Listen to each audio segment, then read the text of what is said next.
name is Jonathan Judakin, and I have the pleasure of coordinating the Communities in Conversation series here at Rhodes College. I intended to open with this,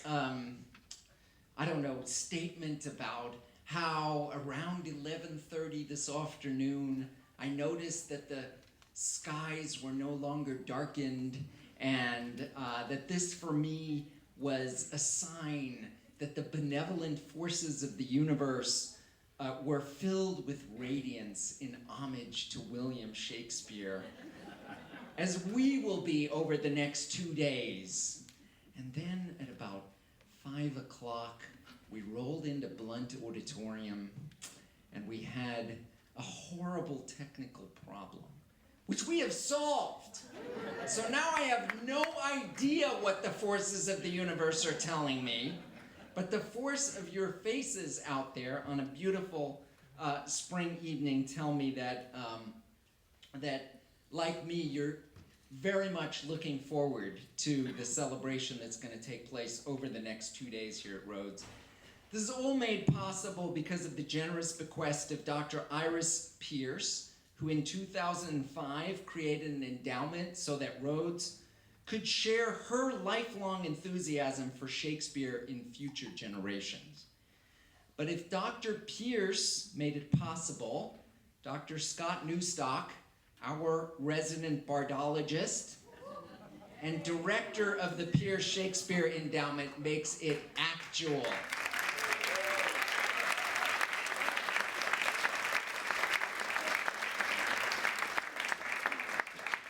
Thank you so much for spontaneously applauding him. Time and again, he brilliantly comes up with programs that allow us all to revel in Shakespeare's luminescence. Many of you know the meticulous curating he does to make this meaningful experience for all of us on many, many different levels. So we ought to render homage to Scott as well. He always eschews the obvious, and that's part of what makes what he does so wonderful. So for the 400th anniversary celebration, Professor Newstock found inspiration in Thomas Christensen's wonderful global exhibit of 1616. And you'll see why I'm using that metaphor, no doubt. Tonight we will visit with Tom Christensen this virtual museum he has assembled that will give us an overview of the intellectual history of 1616 by way of art. Since he relishes sumptuously in works of art, his keynote Communities in Conversation lecture tonight, 1616, The World in Motion, is made possible by the Department of Art and Art History, alongside Academic Affairs, the Spence Wilson Chair in the Humanities, and Rhodes Lecture Board, who make the CIC series possible, and without whom we could not do what we do. The on-the-ground grit and grind of CIC is done by the irreplaceable Jackie Baker, the inimitable Bonnie Whitehouse, and the incomparable Sue Altayesh, who has worked as a CIC coordinator for the past 2 years and who graduates in a few days to no doubt go on and conquer the world of global capitalism that Tom Christensen will explain was given birth to sometime around 1616. This is not only Sue's last event, this is also the last CIC event until the fall. But if this is your first, then know that we do this throughout the academic year. All of these lectures and events and symposia and film series are all free and open to the public. So if you dig this sort of thing, then please like us on Facebook or check us out on all the basic social media platforms, and we will keep you posted about intellectually stimulating programming across Rhodes and the Mid-South. My last welcoming remarks and notes of gratitude are for the group of faculty from across the region who have joined us thanks to the Associated Colleges of the South and the Delmas Foundation, and for the stunning group of scholars Professor Newstock has assembled to drill deeper into many of the topics Tom Christensen will survey tonight. So join us again in this room starting at 8 a.m. tomorrow morning.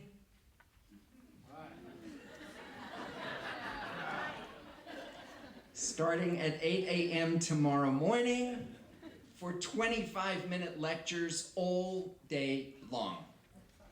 If you're not hardcore enough, or you don't have the time to stay all day, I can't imagine what's going to keep you busy, then make sure that you take a flyer and that you dip into what fascinates most.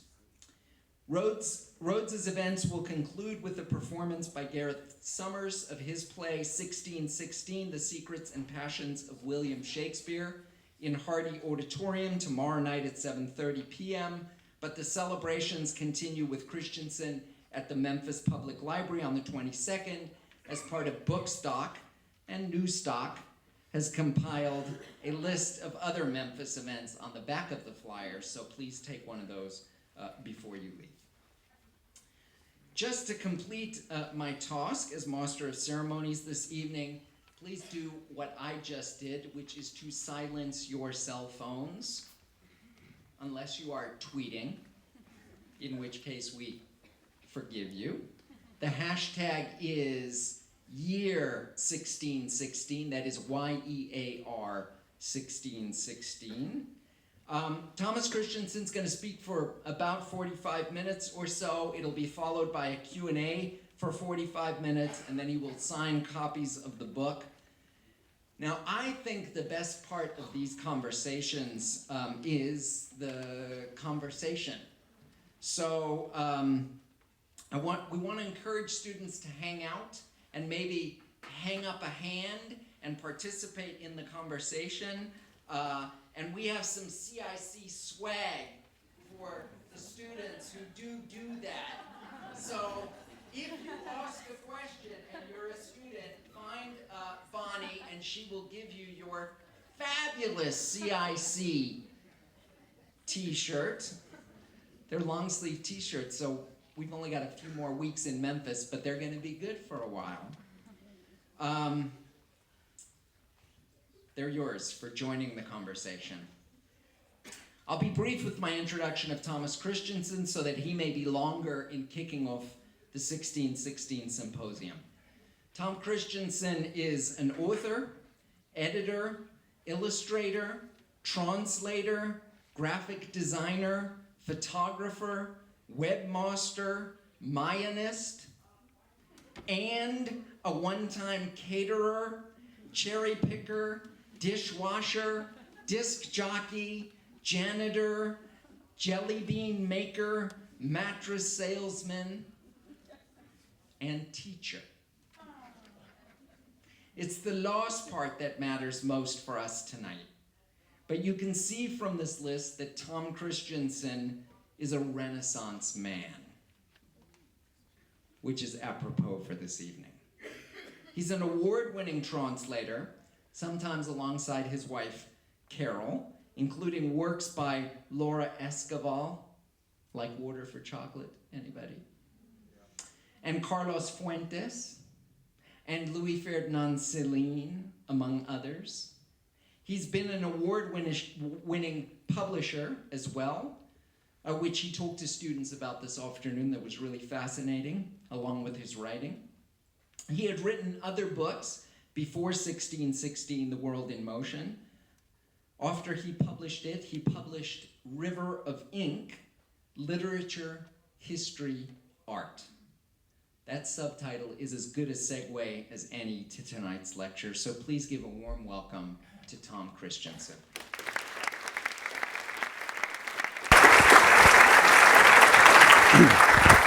Thanks, Jonathan. You probably want to go back to your first slide on there.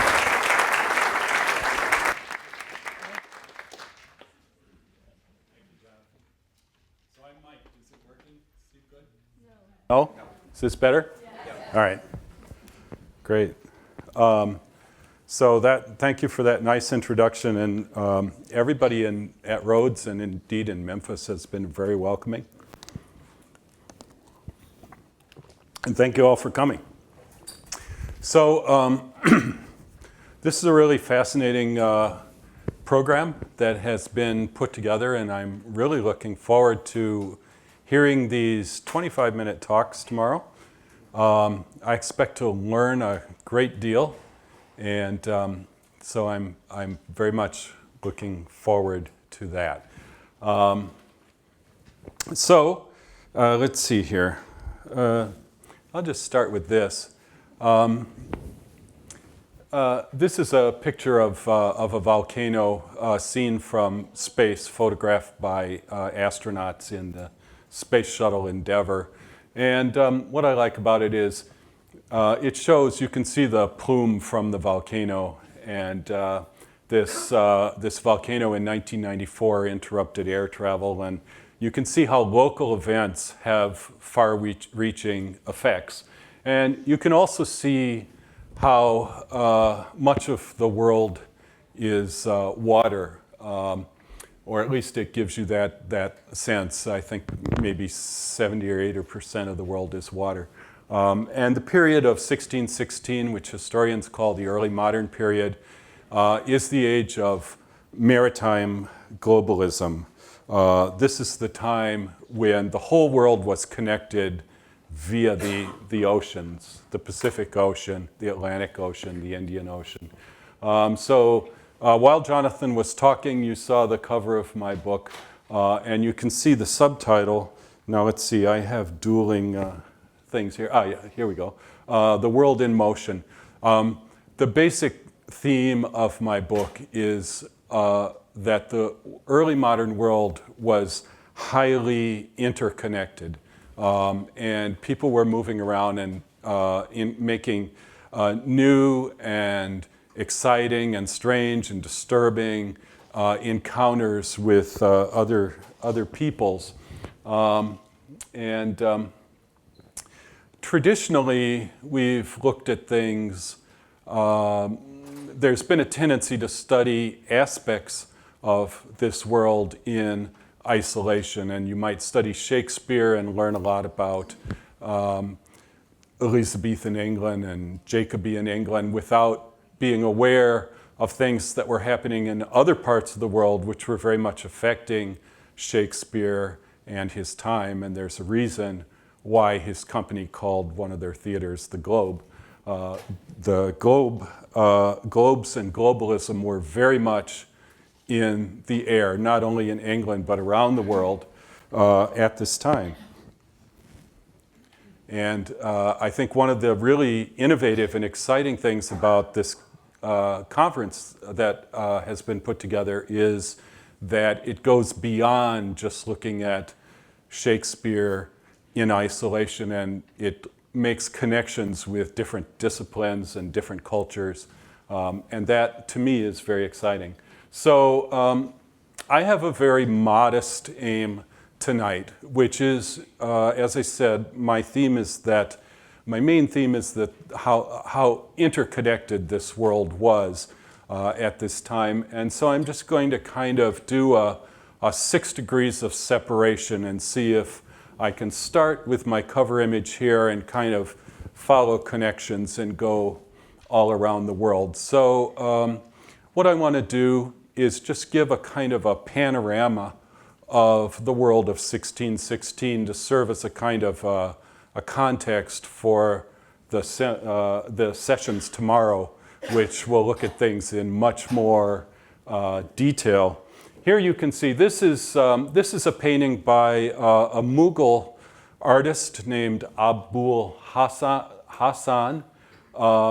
The Mughals were ruled Muslim India, North India at this time.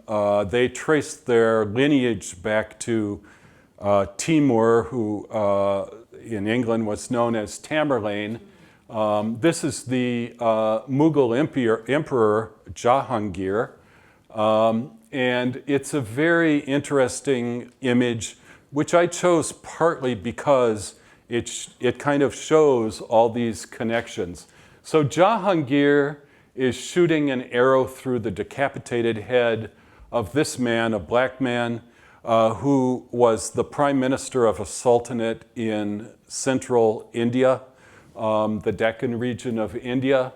And because he was black, he was of African origins, he was associated in Jahangir's mind with the knight, and his symbol was the owl. So you can see the owl there perched on his head. So Jahangir had a dream that he had defeated this man, he never really did defeat him, but in this painting, he does defeat him. And what Jahangir would do, he had a workshop, an atelier of artists. And as I mentioned, the Mughal court was very worldly and ecumenical. More than half of the artists in his workshop were not Muslim, they were Hindu or maybe even other things. So you can see here, these are Western-style angels. Jahangir was very interested in Western art. He was especially fond of Madonna and child paintings. And the first English ambassador to the Mughal court, a man named Thomas Roe, arrived in 1616. And he was constantly writing back home for more Madonna and child paintings because Jahangir loved them. And then the artists in his workshop would copy these angels. I mentioned that globes and globalism were in the air, not only in England, but around the world. Here you can see him standing on a globe. The globe is centered on India. His name means conqueror of the world. Over here, these are symbols of the distinguished lineage of the Mughals, which goes back to Timur, as I mentioned, and ultimately back to Genghis Khan. Over here are bells and a chain, and you can see a scales here. They represent the justice that Jahangir dispensed. Supposedly anyone could come to his court and ring these bells and he would adjudicate disputes. He rules over both land and sea. The fish comes from a Hindu legend, and the ox from a Muslim one. So you have Hindu, you have Muslim, you have Western Christian imagery, all in this one painting. So it sort of encapsulates the connections that were going on in the world at this time. So just to establish sort of the context, as I mentioned, this is a world of maritime globalism. And so most of the encounters were taking place on the coasts of the different lands of the world. The Europeans who first made contact and initiated trade, not just of goods, but also of ideas in Asia, were the Portuguese and the Spanish. And so they established these ports. The Portuguese left from Lisbon here, went around Africa. Eventually, Vasco da Gama found the passage through the Cape of Good Hope. He ended up over here in India at Calicut. The Portuguese established a base here in Goa. Later on, they went on and established another base here in Malacca in Malaysia, near Singapore, and then later on to Macau. The Spanish, a little bit later, came across the Pacific from New Spain, Mexico, from Acapulco to Manila, and then from Manila they traded with China. Then later, and this is happening now in 1616, the Dutch and the English start moving in, and the Dutch established a base here in Batavia or Jakarta. And the Dutch and the English started to move inland in a way that the Spanish and Portuguese didn't do so much in Asia. They were mostly interested in establishing bases in the port cities. So this is another dream painting by another artist in Jahangir's court, Bichitur, and it shows Jahangir again, and again we have the Western angels, and up here also, and then he has this halo, which also derives from Western painting, and the hourglass represents his long reign, and the idea that he was going to be long-lived and have a long reign. And then over here you have four figures. The bottom one is the artist himself. He's the lowest in rank, and he's holding a picture of an elephant. Jahangir was so pleased with some of his work that he gave him the gift of an elephant. So he's showing it there. Then you have King James of England. He was, of course, the king in 1616. And incidentally, we think of Shakespeare as an Elizabethan writer, but really he was as much a Jacobean writer as Elizabethan. And James is looking out this way towards the viewer of the painting.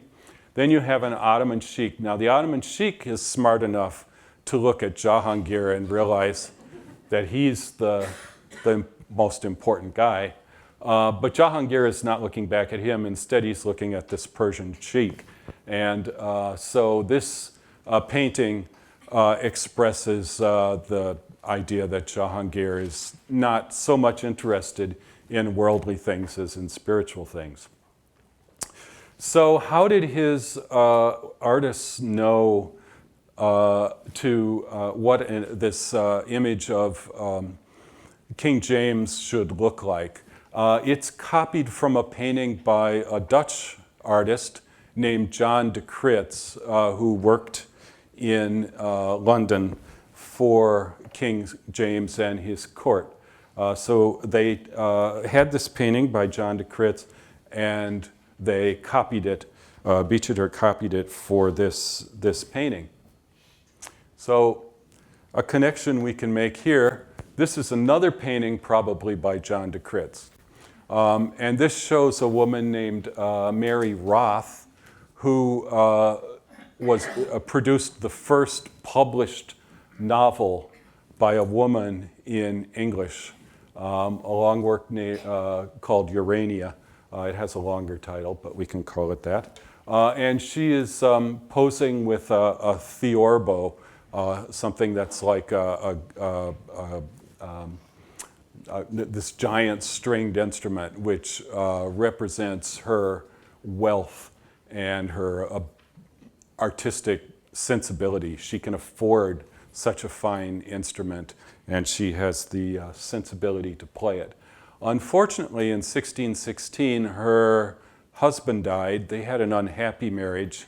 He was mostly interested in hounds and hunting and drinking. And after he died, in 1616, her son died. The husband had already died. When her son died, she lost the inheritance to her estate because the English had this rule of male inheritance, and her estate passed to an uncle. She had an affair with a cousin and had some illegitimate children with him, and fell out of favor with the court. But at the time this painting was made, she was very much part of the inner circle of the English court, and she danced with the Queen of England, Anne of Denmark, at one of the court masques that were presented for James and his court in England. And these court masks were very lavish spectacles, not much like the plainer dramas of most of Shakespeare's career. One of these masks, which involved dancing and singing and drama and music and elaborate stage machinery. One of these masks at their high point could cost the equivalent of $500,000 to put on. And most of the royal masks were produced in a collaboration between Ben Jonson, the writer, and Inigo Jones, who did the stagecraft. This is a drawing by Inigo Jones showing showing a costume for one of the masks, the mask of queens. And this was a costume that was done for probably the second most influential patron of the arts after Anne of the dramatic arts at this time. So Lady Mary Roth danced with the Queen in one of these masks, but subsequently she fell out of royal favor for the reasons I mentioned and ended her life in difficult circumstances. Another figure who attended one of these masks was this woman, Pocahontas. And you can see her actual name was Matoaka. Pocahontas was her childhood name. It means something like mischief. You might be able to see here, I don't know if you can see this, here's the date 1616, and it says here that she's 21. Actually, at this time, she was about 18. But she was brought to England as sort of a publicity stunt by a group of English investors called the Virginia Company. And they wanted her to be 21 because they wanted to show that they had converted a Native woman, a Native American woman of the age of consent to Christianity and to English customs. Pocahontas was kidnapped by settlers in Jamestown and basically on instructions of the Virginia Company, who wanted a young woman to present in England. The Spanish and Portuguese had got into the parts of the Americas that produced the most direct wealth, Latin America, and they were bringing back tremendous amounts of silver and other valuables from that region.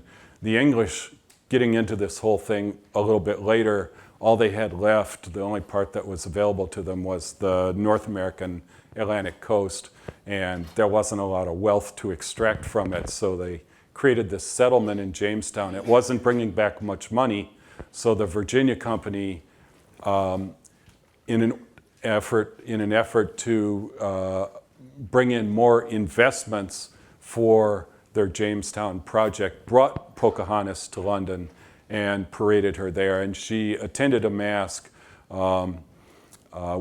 seated quite near King James and Queen Anne.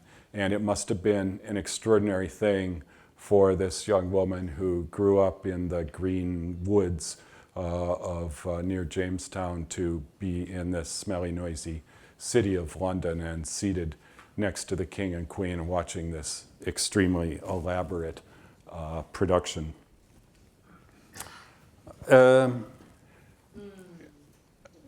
Pocahontas, after she was kidnapped, she was married to a man named Rolfe, and he had traveled to Jamestown on a ship called the Sea Venture.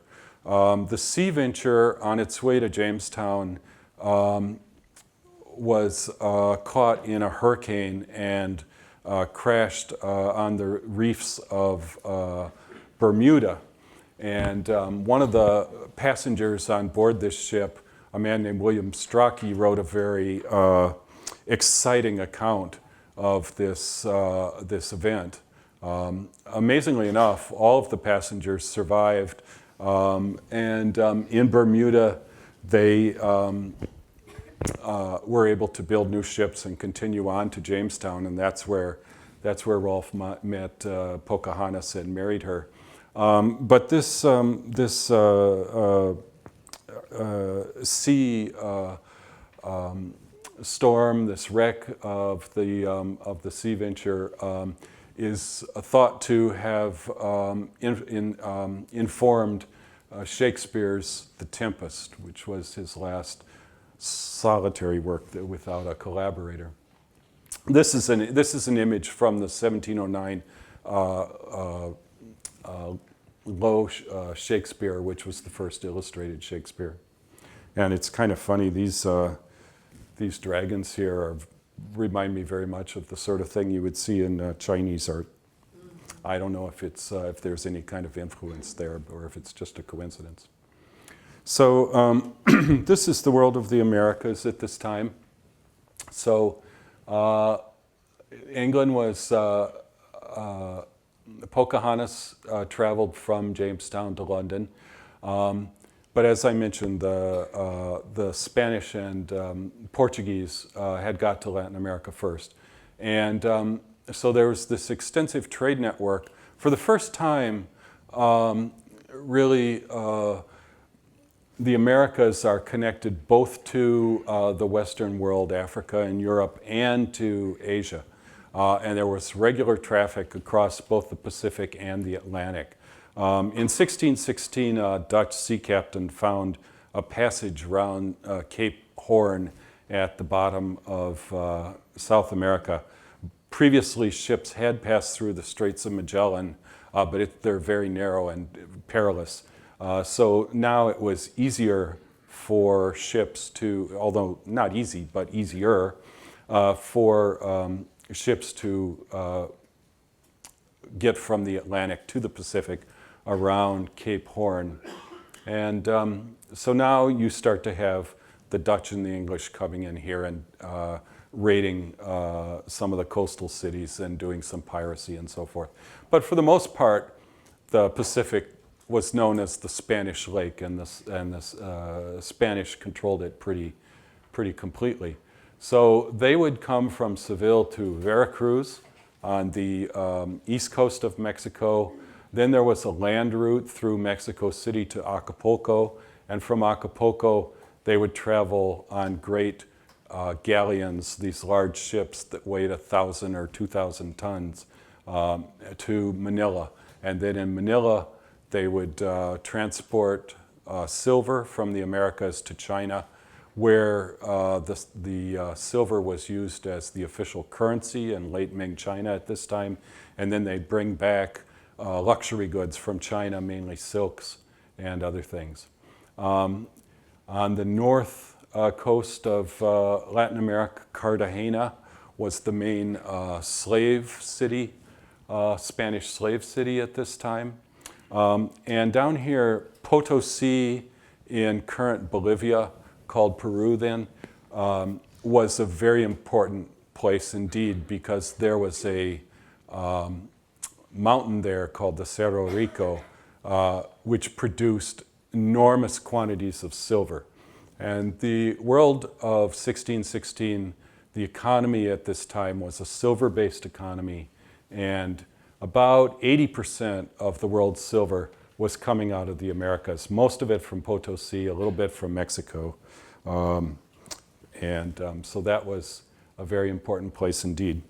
So Acapulco was the only place that the galleons could depart from and land in the Americas in their journeys across the Pacific. This is an engraving based on a drawing by a man named Adrian Boot, who was a Dutch man, and he built this castle here. The castle was built in 1616. And it was built because of what I referenced before, because the Dutch were coming in and doing piracy, and a Dutch pirate actually attacked Acapulco the previous year or so. The Spanish crown regulated the galleon trade and established that only Acapulco could be used for the Pan-Pacific trade. So they all came here. And Acapulco was a very good port for this because it had very steep cliffs that the water was very deep, quite close to shore. The galleons could get so close to shore, even as enormous as they are, sometimes they would even tie up with a rope, which is extraordinary. Also, it's very sheltered, so it's protected from storms and also protected from attack. Here you see one of the galleons coming in. Here's another galleon. And then there's the little village of Acapulco was a pretty miserable place most of the year, but when the galleons would come in, people would come from all over the world, or at least all over the Americas, and participate in this giant bazaar or trade fair. So they were bringing back silk from China. And these are just a couple examples of some of the Chinese silk work. There were also silks that probably the next most distinguished silk production was in Persia. But the Chinese were the best at it, and they'd been doing it the longest. And these silks have gold and silver threads woven through them, and they have, this one has peacock feathers in it. And these were made for the emperor. You can tell by some of the symbology on it. Most of the silks, of course, that were brought back to Europe were not of this quality, but the point is that the Chinese produced exceptionally high quality silk. This is not really from 1616, it's about 50 years later, but this is Vermeer's The Geographer. And you can see here he's wearing an Asian silk, a Japanese silk robe. Again, the globe. This globe is focused on Southeast Asia, where the Dutch were most active. And here you have an Ottoman carpet. So again, this is another expression of the interconnectivity of the world at this time. And this is a depiction of the mine in Potosi where all this silver was coming from. And the silver would be taken from Potosi and minted into coins called dollars. And that was the basis of our American currency, the dollar. It was modeled on the Spanish dollar. And then, as I said, those were taken to China. This really doesn't look much at all like the real mountain where the silver was extracted. It's more of a conceptual drawing by Theodore de Bry. At first, the Spanish relied on native miners, Native American miners from the Andes to extract the silver, but they noticed that some of these Native Americans were getting quite rich from this process, so they instituted a law that forced conscription by the Native Americans in this mine, which in many cases most cases probably was a death sentence. They ran through a lot of native workers, and then they started bringing in African slaves from Africa to work the mines. And so there were some people like de Bry who objected to this treatment of the Native Americans, and this drawing is popularized this sentiment. The most sustained critique of the Spanish rule in Latin America was by a man named Huaman Poma. Huaman Poma was a Native American from the Andean region, and he was trained in a monastery to be literate in Spanish, and of course he also spoke his native languages. And he wrote a very long book called The New History and Good Government. It was a history of Latin America, and it was also a critique of the Spanish treatment of Americans. He did his own drawings for this book, think it's about 800 pages or something. It's very long. And you can see here his title for this. This shows the Spaniard mistreating his native carrier bearer. And then his intent in writing this book was to send it to King Philip in Spain in order to effect reforms in Latin America. It was probably never read by Philip, and it ended up, well, we don't know where it went, but at some point it was came into the possession of a Danish diplomat to Spain, and it ended up in the library, the Danish National Library in Copenhagen. Nobody knew anything about it until the early 20th century when a German scholar was rummaging through the library and came across it. And it's quite an extraordinary book, both the text and the images. And the Danish National Library has made it all available online. So you can Google it and find it. It's quite something. This is another drawing, obviously, by Waman Poma. And it shows an eruption of a volcano near about 45 miles from the city of Arequipa in southern Peru, near the Chilean border. And the ash from the volcano covered the roofs in Arequipa 45 miles away. So this period was also what is called the Little Ice Age.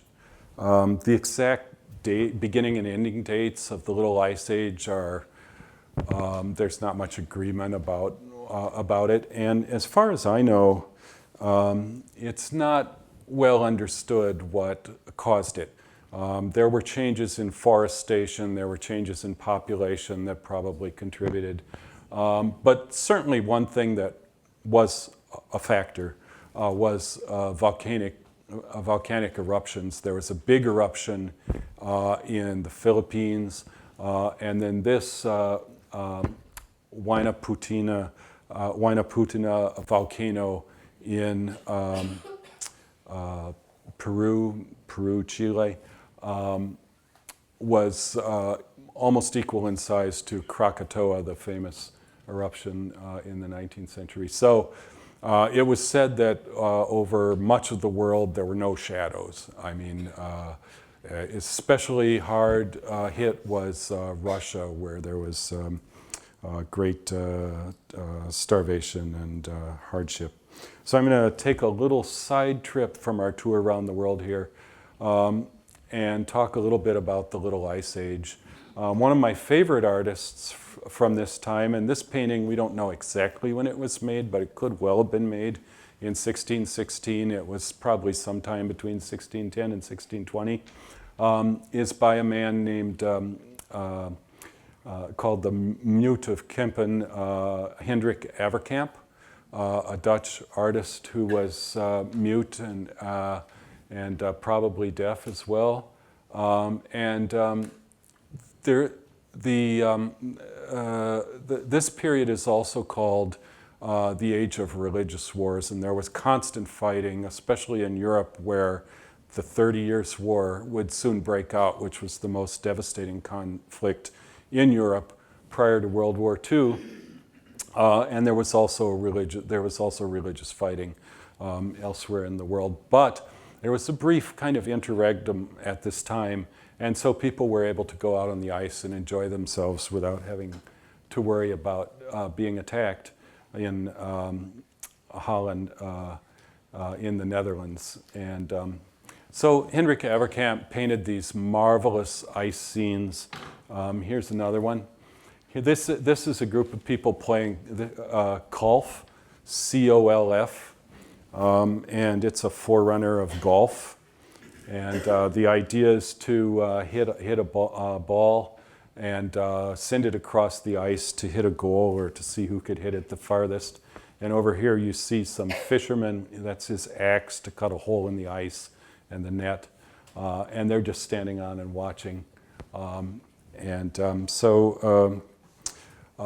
One of my favorite artists, I love his work. Also in China, the scholar Timothy Brook has suggested that there are more winter scenes painted in China at this time than at other times. And one of the things that's curious about or different about the Little Ice Age is that normal climate fluctuations usually happen where it gets colder in one place and warmer someplace else. But at this time, the entire world got a little bit colder. So this is a painting by an artist named Chuang Tzu in China. And if you're familiar with Chinese art, it's considered to have Western influence because it has some perspective and cultural, sculptural qualities to it. So it shows at this time there was increasing cross-influence in the artistic world as well. This is another winter scene by an artist named Deng Qicheng. Deng Qicheng was considered the greatest Chinese artist of this time, but he considered snow to be a cheap trick. He said if you have to show snow to indicate that it's winter, that's a little too easy. So he said that that you had to express the feeling of winter. So this is his example of winter scene. Okay, so that's a little bit of a side trip. Back to Waman Poma and the abuses of the Spaniards. Here you see a drawing showing native parents trying to protect their daughter from the attentions of the lascivious Spaniard. And so the Spaniards were causing a lot of trouble and abusing the native population. And one of the worst was this soldier. This is a painting by the father-in-law of Diego Velázquez in Spain, a man named Pacheco. And this soldier was had a real violent streak, killed 15 other Spaniards in sword fights, and more Indians than there are numbers. Fortunately, Waman Poma evidently did not cross paths with this person, or it might have turned out badly for him. After one of the battles or sword fights that the soldier was in, she was revealed to be a woman. Her name is Catalina de Arauso, and she was a Basque woman who was put into a convent. Her brothers all went into the military. Her father was a military man. Her sisters all went into convents, except I think the youngest one, who married somebody. And she was sent to a convent. Naturally, that you can see with her temperament, that wouldn't take very well. And so she ran away, disguised herself as a boy, managed to ship off to the Americas, jump ship in Panama, made her way down to Peru, and fought in the Indian Wars there. And then after she was revealed to be biologically a woman, she was made to dress in women's clothes for a while, which she must surely have hated. But then she was brought back to Europe and became kind of a celebrity. And she's still fairly well known in the Latin American and Spanish world, and certainly in the Basque Country. Not so much in English-speaking lands. She visited the Pope when she went back to Europe, and he gave her special dispensation to dress as a man.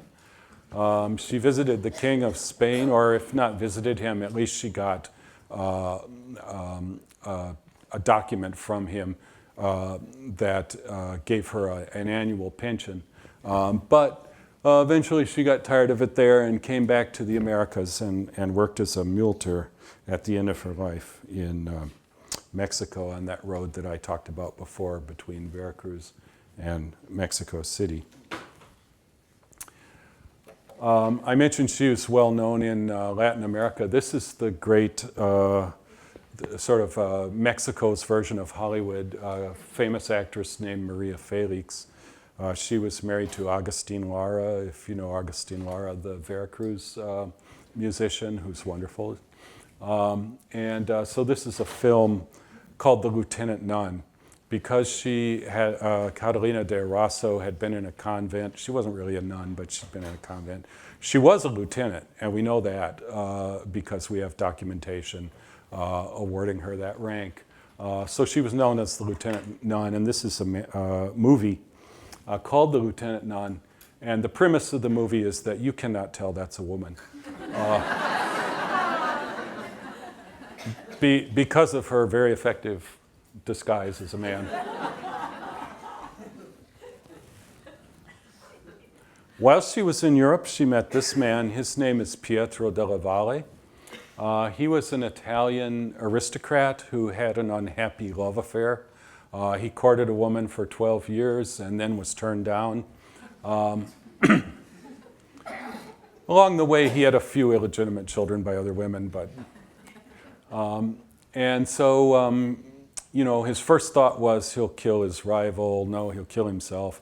And then he said, no, instead what I'll do is make a pilgrimage to the Holy Land, and he called himself Pietro the Pilgrim. He was a pretty famous person of his time, and so he met Catalina de Eraso. He thought she was manly.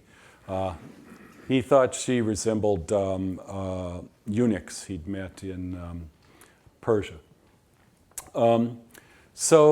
After Pietro della Valle was turned down by the woman he was courting, he headed off to the Holy Land. He went through Istanbul, he went to Cairo, from there to Jerusalem. In Jerusalem, he got a souvenir tattoo. In Egypt, he climbed the pyramids and carved his name in one of them. And then he decided to move on, not to go back to Italy, but to continue on through the Ottoman lands to Persia, to Safavid Persia. And so he got a fake passport and disguised himself with a big bushy beard as a Syrian person, and headed off on this caravan. And travel was well established through the Muslim world at this time. There were three Islamic empires. The Ottomans, who based in Turkey and controlled Saudi Arabia and North Africa.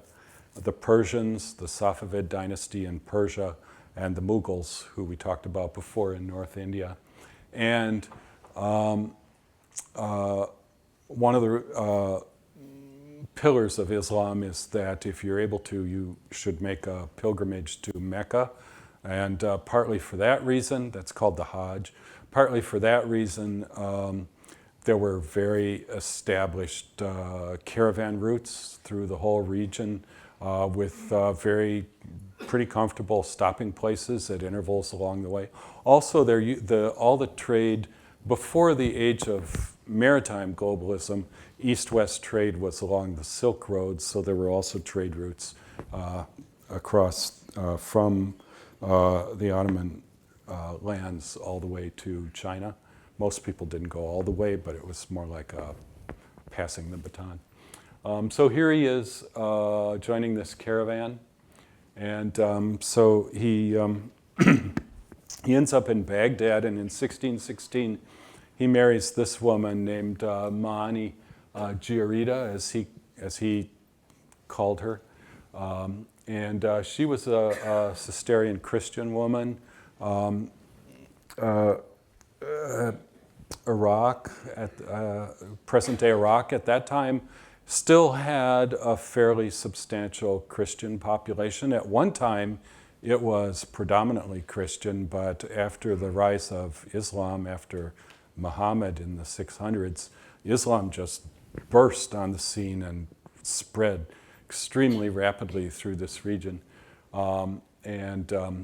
So there were still pockets of Christianity and Christian communities in the major cities. So he married this woman, Maani Giarita.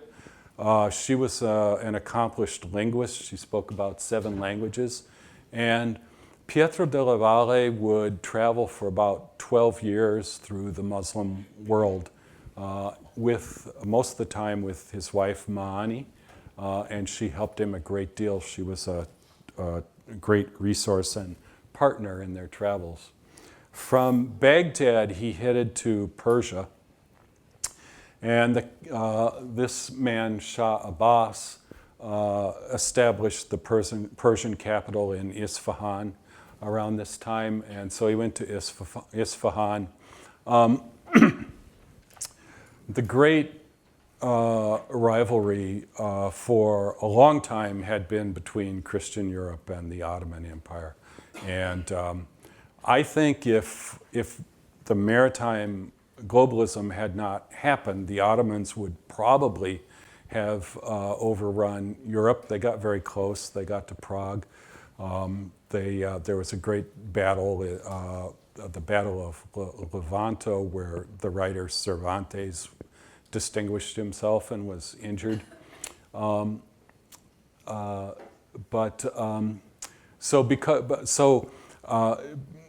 Because of maritime globalism, the routes of wealth were able to bypass the Ottoman region, whereas before they had almost they were strategically placed to siphon off a lot of the wealth that was passing through their region. Now it could go around them. Anyway, there was this long conflict, fierce conflict between Christian Europe and the Muslim Ottoman world. And because the Persians were also enemies of the Ottomans, a lot of people in Europe, like Pietro della Valle, thought that Persia would make a wonderful ally. So Pietro della Valle headed off to Isfahan and met Shah Abbas. This is a sketch for a painting by one of the artists of Jahangir's court, the Mughal court. This is another of Jahangir's dream paintings. This painting is a dream of a meeting between Jahangir and Shah Abbas.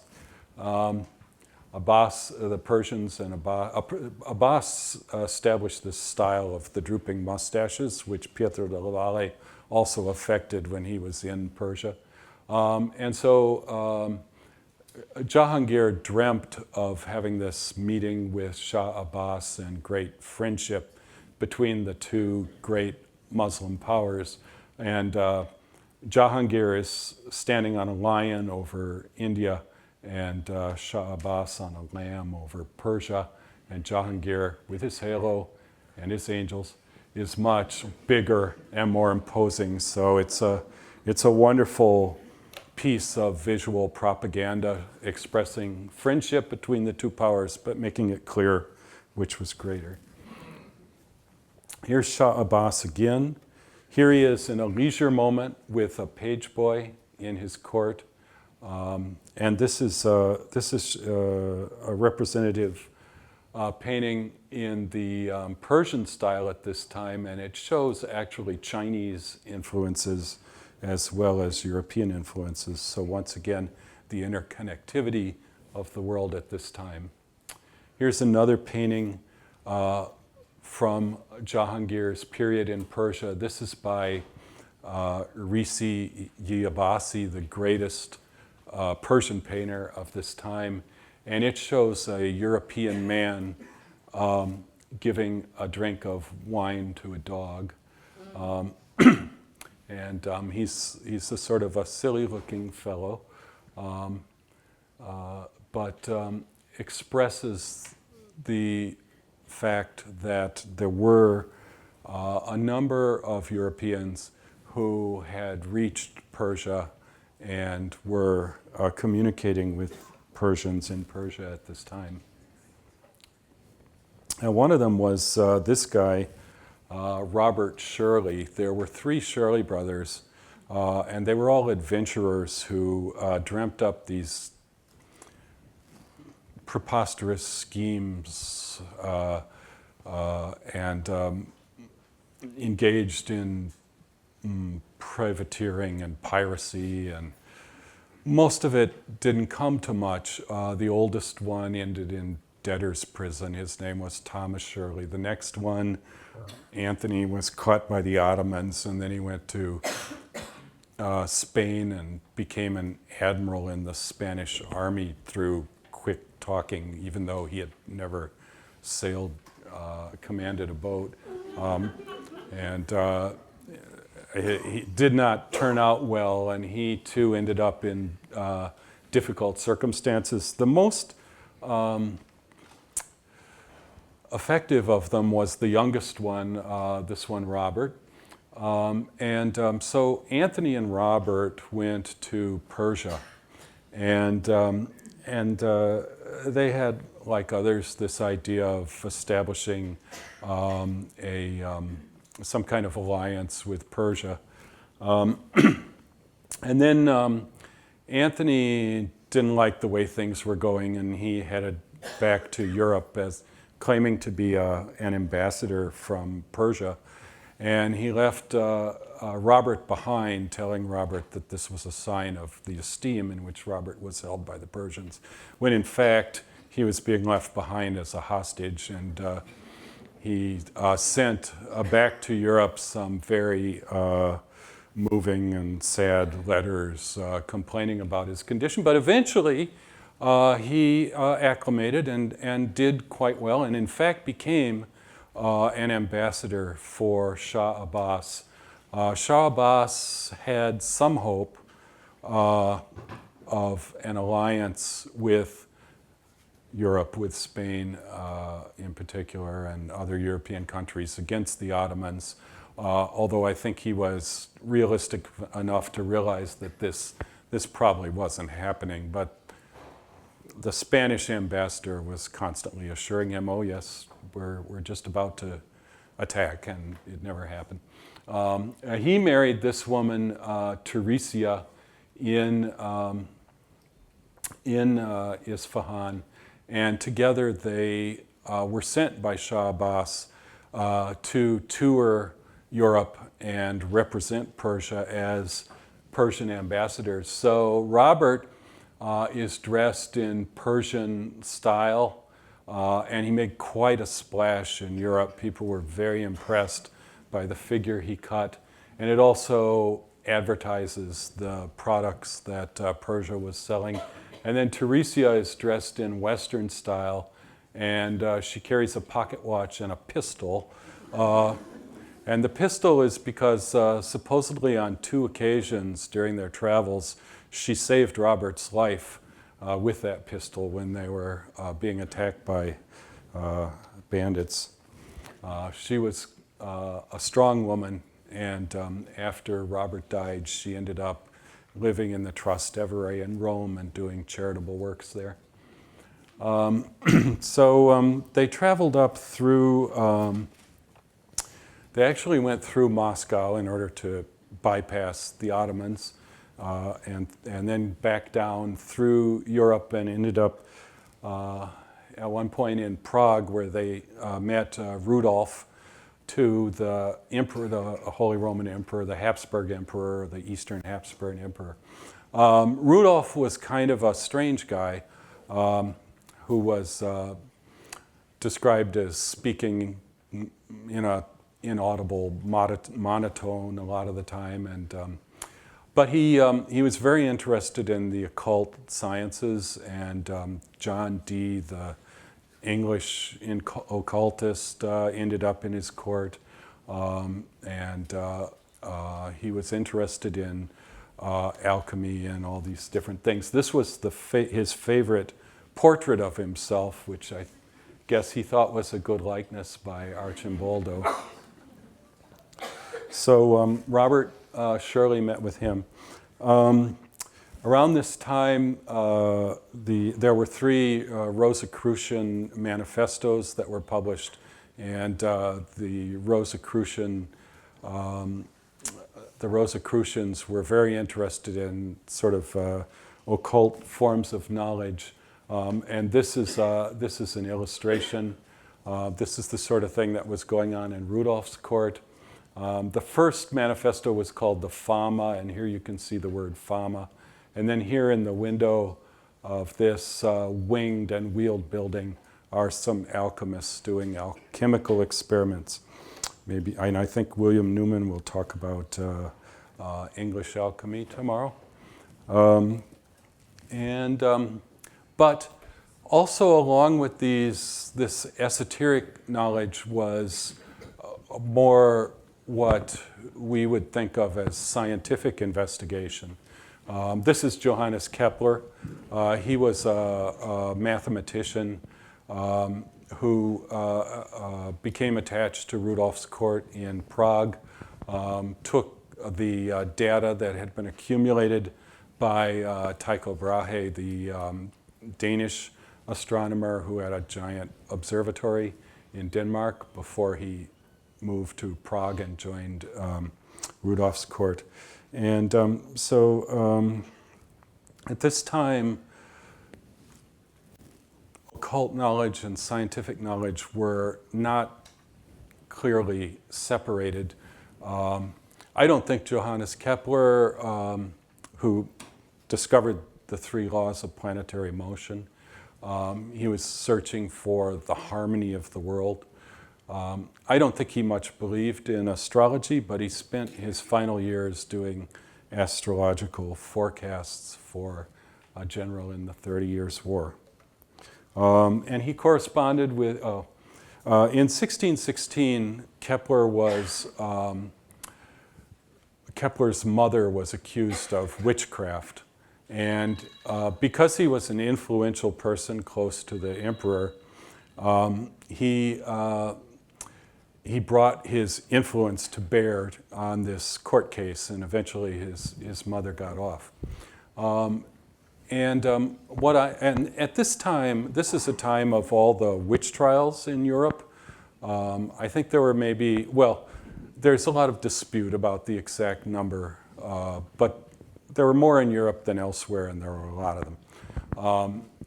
And in the medieval period in Europe, witchcraft was not gendered. You could be a male witch or a female witch. At this time, witchcraft became associated with women, and especially poor women in more remote places. And Kepler's mother was illiterate. Although Kepler was very learned, his mother was illiterate. And I think what's going on is, after the explosion of printing with Gutenberg, you develop this print tradition, this literate tradition of knowledge which Kepler represented, and it kind of gets separated from the folk knowledge that his mother represented. She was an herbalist and a healer, and so you had this folk knowledge passed down from mother to daughter, and the guys in power with their literate tradition were very suspicious of this folk knowledge, which they didn't understand. And so that's one of the reasons why you have these witchcraft trials. This is a painting by a Dutch artist, Franz Franken. There were 3 Franz Frankens. I think this is the second one. And you can see the witches were often flying, and in the back is a burning house, which is probably what they're conjuring up here. This painting makes me wonder, with all these witch trials going on, who exactly would want to own this painting? And I don't know the answer. I mean, why would you paint this, and who was it for? As far as I know, it's not. I haven't read the answer.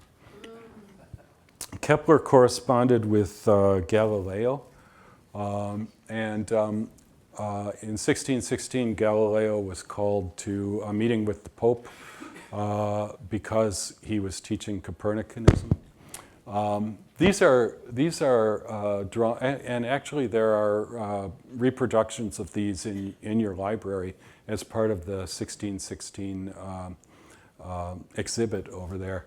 But Galileo was able to see through a telescope the imperfect surface of the moon, which he painted in these watercolors, which I think are quite beautiful. But it very much offended the established scholastic knowledge, which felt that celestial bodies must be perfect because God is perfect and you couldn't have these imperfections.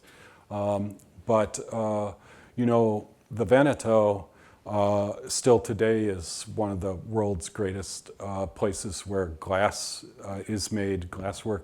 And Galileo was able to refine the telescope and see so that he could see more powerfully through the telescope and see these celestial bodies. And so he did these beautiful paintings. I just want to make sure we have some time for Okay, Q&A. almost done. Thank you. So, so I'm going to go fast. Robert continued to Rome, where he met with the Pope. And this is a painting from the Quirinale, the Pope's summer residence. This man, Hasekura Tsunenaga, traveled all the way from Japan to visit the Pope. And his whole trip took about 6 years, I think. And when he got back, he was in disgrace because while he was gone, Japan had pretty much closed itself off to Westerners. One of the painters who did this was a man named Agostino Tassi, who was known at the time for his accomplished use of perspective. These murals are up high, so having skill in perspective was a valuable skill to have. He's also known for raping Artemisia Gentileschi, who in 1616 was the first woman admitted to the Academy of Painters in Florence. This is her painting of Susanna and the Elders. This was done before the rape, but it kind of it's different from the way men painted this image. You can see Susanna's not making any sort of come on. You can see how little she is liking the male attention there. Also, I wanted to call attention to this figure in the mural, this man. He was an ambassador from the Congo, and he was complaining about the beginnings of the slave trade and the treatment of African people. So he made an embassy to the Pope to complain about that. So the Portuguese had started this innovation of plantation slavery, where they were bringing slaves from Africa to the Americas. And this was different from other forms of slavery because it was a lifetime slavery, and it was also, it passed on to the children of slaves. This image by Howard Pyle from the early 20th century shows the first slaves being brought to Jamestown. The first African slave came to Bermuda in 1616, and this brings the formerly Latin American plantation slave tradition up to North America, English North America. There was also, some slaves were held for ransom. This is an image by Gustave Doré showing Algiers, where the writer Cervantes was held for ransom and was kept as a slave for 5 years. But you could be released from this kind of slavery by paying ransom. The American plantation slavery, which was so harsh, and the travel across the Atlantic in these horrible ships was so terrible. It's very different from this kind of slavery. And then you also had military slavery. This is a man from Ethiopia who was captured as a slave. His name was Malik Ambar. And Malik means king, and Ambar means ambergris, referring to his dark complexion. And these slaves from Africa, from Ethiopia, were taken across the Indian Ocean. They were called Habshish, taken across the Indian Ocean to India. And the idea of military slavery is you enslave someone, they don't have family who they're going to be loyal to or other kinds of loyalties, so they're going to be more likely to be loyal to you and to serve as good soldiers. So he was taken to Baghdad, he was taken to Persia, he ended up in India, and he was a slave there, a military slave in an Indian sultanate in the Deccan in India. And that is the man who, Malik Ambar, he was freed and he became the prime minister of his sultanate. And he was a very effective leader. And that's the man who Jahangir is shooting an arrow through his decapitated head. So that's our tour of the world, our 6 degrees of separation.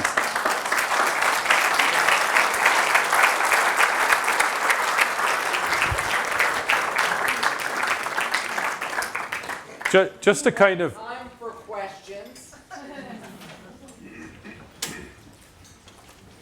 Yes? Did the Rosicrucians have, what kind of influence did the Rosicrucians have on scientific and mathematical research during that time? And were Kepler and Galileo affected by that influence? You should come to William Newman's talk tomorrow. He might know better than me. But, the Rosicrucians had some influence. Pascal wanted to be a Rosicrucian. I don't know if he ever was. They were interested in Pythagorean mathematics and musical theory, and especially in the way that alchemical researches had influence on developments in chemistry, had some influence. And also, but I think in the long term, their biggest influence was on the idea of, Carl Jung was very interested in the Rosicrucians and this kind of knowledge. And it's more like symbolic knowledge about mental processes and processes of human growth.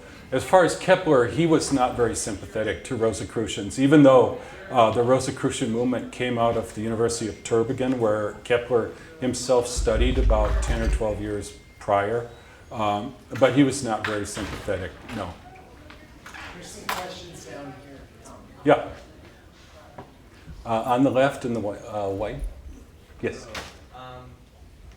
What do you think of the idea of globalization being strictly a new phenomenon, or do you also think that it's only a new phenomenon? Well, historians who have looked closely at globalization talk about different stages of globalization.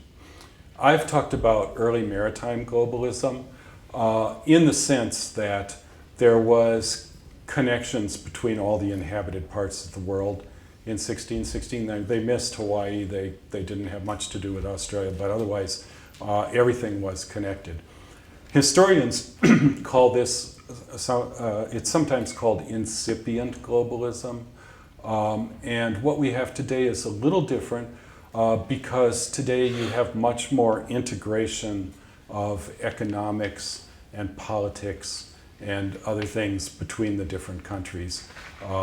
But it's the beginning of globalism. So it's really a process that starts around this time and continues up to the present. And if you look at it more deeply, there us historians identify different stages or levels of it.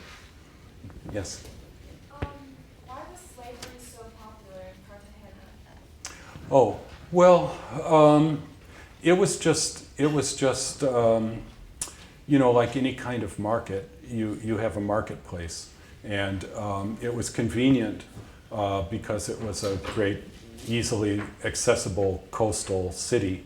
And so slaves could be purchased there and then taken to other parts of Latin America. So it's just like controlling an aspect of the economy.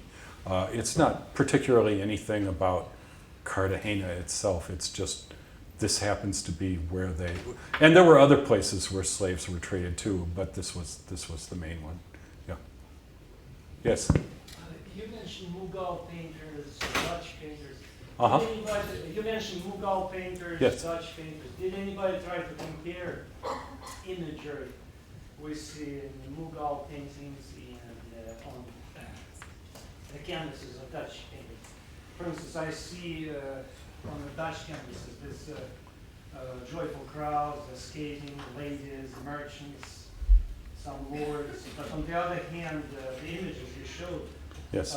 Mughal images, we see this kind of hegemonic hierarchy. Yes. The sheiks, kings, and the English king at the bottom. So I assume Yes. it was a certain kind of a hierarchy. Yes. So to what extent we can find the same joyful, lively imagery in the Muslim art Well- at that time, or it was not present there? Yeah. Well, it's a good question. The Dutch were not especially active in the Mughal court. I mean, they had connections there, but the Portuguese had come in and then the English.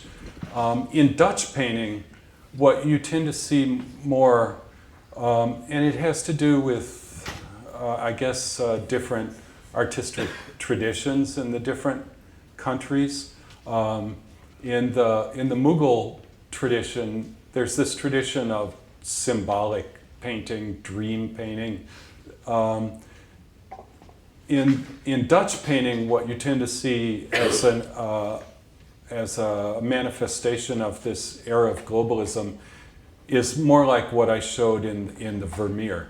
You'll see Chinese vases and carpets and other things, more goods that were brought from Asia to the Netherlands, and those are incorporated. And where Vermeer lived was a port where many of these goods were brought, and they appear in the paintings. But it's a good question. Someone else might be able to answer better than me. I don't know of like direct imitation of Mughal painting or echoes or allusions to it in Northern European painting. But still, in different ways, the connections are there. They're just expressed differently. I guess I meant more, we we just, just more we got- democratic, what more down to the earth, so to speak, you know? Uh-huh. That's what I meant. Yes, I see. Yes. I was wondering whether, to what degree the sort of traditional notion of the Westerners as active explorers and the East conceived metaphorically as sort of passive recipients of exploration, to what degree is that a historically accurate or kind of Western trope? That's a very good question, and it is a Western trope. Because of the whole European feeling of European exceptionality, there was for a long time this idea of the active West and the passive East. It's not true. The Asian countries were very active. Japan was extremely active throughout Asia until it closed itself off. And they sent out these ships, which were nearly as big as galleons, called red seal ships, they were called, because they had a like vermilion seal from the emperor. And they traded very actively throughout East Asia and Southeast Asia. There was a map rediscovered recently in the Ashmolean Library called the Selden Map of China, which shows some of the trade routes in Southeast Asia. There was a Japanese samurai who traveled on one of these red seal ships to Thailand and actually became the governor of a province in Thailand. The Muslim world spread throughout Southeast Asia. The Chinese, at the beginning of the Ming Dynasty, a couple hundred years before this time, sent out a naval expedition in a giant ship led by a man named Zheng He, who was a Muslim eunuch.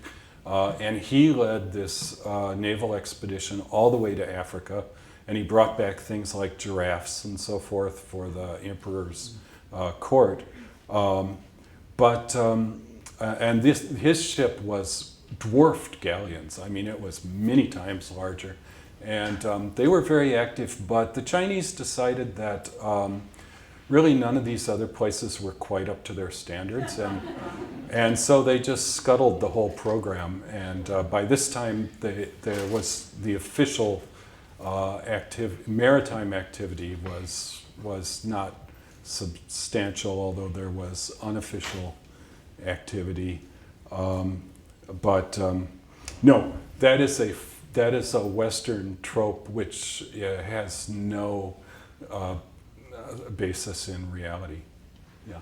So I think actually that question partly responds to Professor Chmielewski's comment previously. And just to sort of stay true to time, Yeah. I just want to thank you. We can continue the conversation.